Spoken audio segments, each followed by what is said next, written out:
Hi, thanks for joining us. This is About the Economy, Part 3, A Tale of Two Men, how Trump and Biden each have handled serious financial crises. Listen, this is a lot of information packed in here, so we're going to flip through these slides pretty quickly. By all means, download it and go through it slowly. Take a look at this quote. It's pretty much the theme of this entire presentation. Well, here's the agenda. We're going to discuss Biden's real-life crisis management style, true stories, discuss President Trump's real-life crisis management style, and then we're going to discuss what I call concerning correlation in two parts. This is the unemployment rate in 1930 and 2009. This is what the unemployment rate stood when Obama and Biden took office and Biden was appointed economic czar. There's a reason why I'm correlating these two. Stick with it. Okay, so let's take a look at what Joe Biden did when he was given the job of economic supervisor.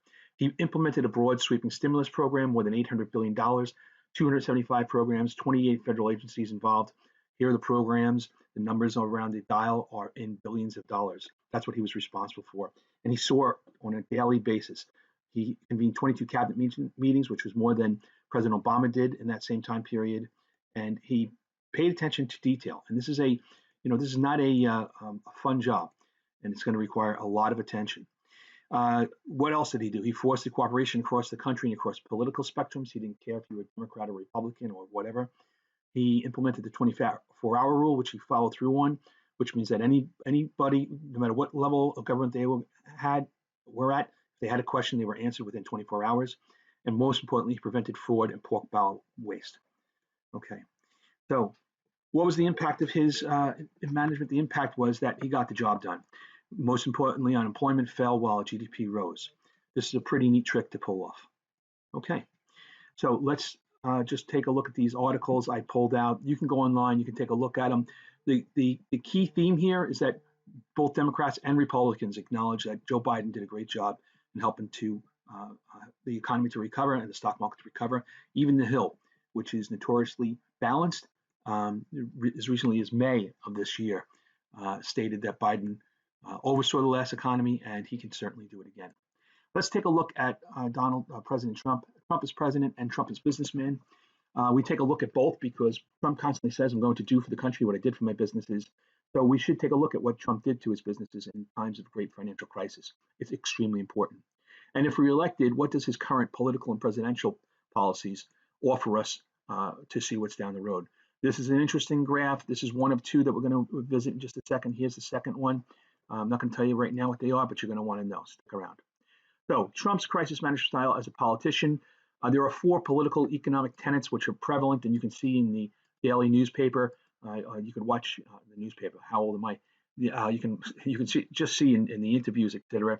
One is that President Trump believes that tariffs and any resulting trade wars are good for the economy. America first, which I always thought we were first anyway. The firm belief that deregulation will create a long-lasting, sound economy. There does seem to be too much of a focus on the rising stock market, sometimes mistaking it for the economy. It's not the economy. Let me go back up there. And then also, at times allowing the high stock market, to focus on the high stock market to conceal threats that are hiding, including, and we're going to use this as an example, persistent farm crisis and across a growing income equality. Here's the concern, the first concern and correlation. While those are all tenets of President Trump, just for the moment, I'm not talking about President Trump. I'm talking about Herbert Hoover, because Hoover shared those same exact tenets. And you can go back and you can do all the reading you want. That's the fact. In 1930, when the Depression hit really hard, unemployment spiked to 8.7 and the GDP fell to a negative 8.5. This is what Herbert Hoover was faced with. Notice the correlation between the unemployment number and also our GDP had fallen off in 2009 quite dramatically. Well, Hoover implemented the same tenets that Trump did. And what happened? What happened was the unemployment continued to rise rather dramatically and the GDP fell, okay, all the way down to negative 12.9. This blue line represents FDR stepping in with the New Deal. Completely different set of political tenets, more akin, no surprise, to Biden's.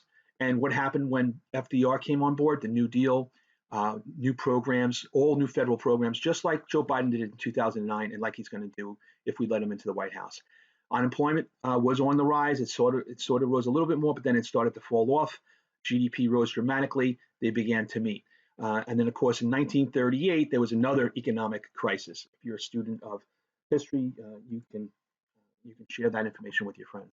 So the four political tenets, the ones that concern me the most is the key indicator number 2. We saw this slide in a prior presentation. This is the trade growth in the first 3 years prior to COVID of the Trump-Pence organization and the Obama-Biden organization. Trump-Pence only grew trade in the first 3 years 6.95%. Obama-Biden grew by 35%. Who else was not a big fan of trade? That's right. Okay, so where's the hidden problem? Well, here's the hidden problem. Remember we said that sometimes the rising stock market will hide problems in the economy? This is a huge problem. In the end of 2016, when Obama and Biden left, this is in millions of dollars, by the way, the exports for soy was at 22,840 million. By the time that the end of 2019 rolled around, prior to COVID, long prior to COVID, it had fallen to 18,660. And as we discussed in another slide, another presentation, that's a loss of 18%. The same thing happened for the corn marketplace. The same thing, you see that started at 9,879 million, fell to 7,617 million. We lost 23%. Look, this is a huge problem, not just for the farmers. Obviously, this represents what? Farm failures. It represents families losing farms that they maybe held on for generations. But it's here's the thing: the corn and soy export market, actually the corn and soy marketplace, period, is the cornerstone of our agricultural economy. And when it has a problem, the entire country has a problem. But we're not seeing this. You and I are not seeing this. If you're a farmer, you're seeing this. So this is one of those hidden problems that are out there, and it's getting ignored because some folks are just focusing on the stock market. Let's talk about the stock market now. Let's talk about President Trump's crisis management ability as a businessman. And the crisis was he had to save his empire. And we're going to take a look at all the other ventures in just a second, but we're talking about the Trump resorts and casinos. Trump always proclaimed himself as the king of debt. Well, he took on so much debt that in 1991, he had to go and declare bankruptcy because, not him, well, yeah, actually, he did take on some personal, but he had a negative debt of $3.4 billion. That's a tremendous amount of debt. So he had over leveraged, he borrowed too much. Hopefully he learned his lesson. He reorganized and he was allowed to go back. And guess what? Well, the very next year, the king of debt, right back in the same bucket. He over-leveraged again, this time $550 million. So not quite as egregious, but still he repeated the same business tenets, even though he knew that they were going to lead to his failure. He just stuck with it. He just doubled down. Well, okay, he learned his lesson, except he didn't, because he doubled down and doubled and tripled down in 2004. What did he do? Same exact story. He over-leveraged, took on too much debt. Stay with me. This is not just beating up Trump for his casino. There's a message at the end of this of $1.8 billion.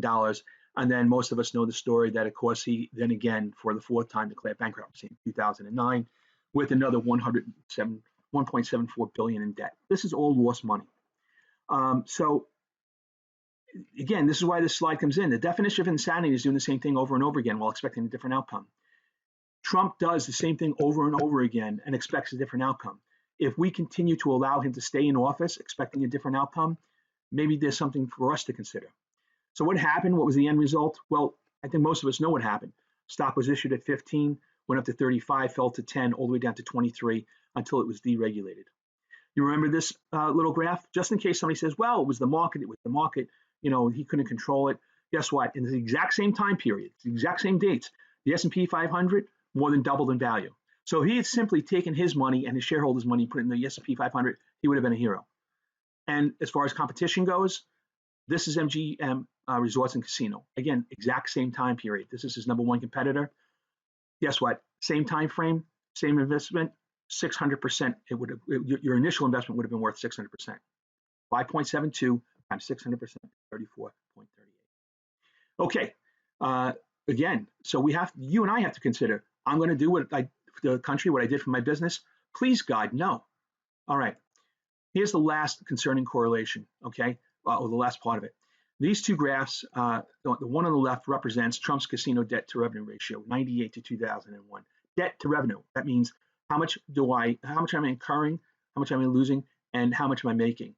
and or how much am I liable for? The bottom line is, for every $100 that he brought in, $17 were in the negative. So he's losing money here every single year. And by the way, just so you can go back, we went down and took a look at every single 10K filing that was available on the SEC site. It's right down there at the bottom. These are some of the most conservative ratio numbers. Some of them are just off the charts.